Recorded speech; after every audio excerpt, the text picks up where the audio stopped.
SAKAJA says Kenyans are putting too much pressure on President Ruto because they know he's a performer.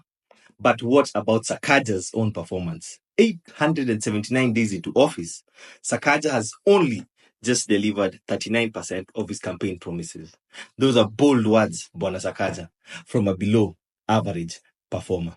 Niaje wase. Let's break down SAKAJA's performance on his 12 major campaign promises. Has he delivered? You be the judge. Okay, 1. He promised free lunch, but instead subsidized it, leaving poor parents to pay for their children's school meals. Progress here? Partially implemented. Score 50%.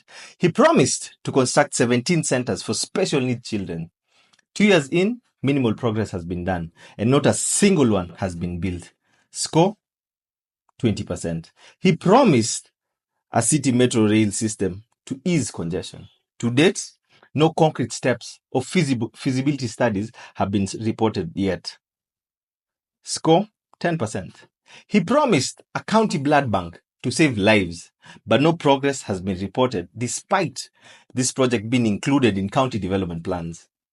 We're still waiting. Score 0%. He promised water for all Nairobians in Nairobi.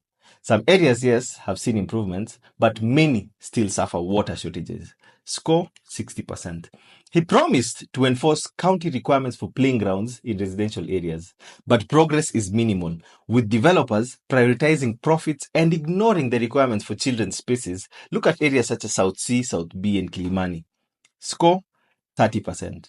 He promised a clean city, but progress is moderate as garbage collection is inconsistent. This leads to garbage pileups in many neighborhoods. Score 60%.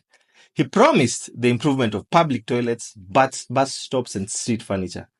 Some progress has been done, yes, but Nairobians still struggle to find clean toilets and functional bus stops. Score 50%. He promised 20 new markets to empower small traders.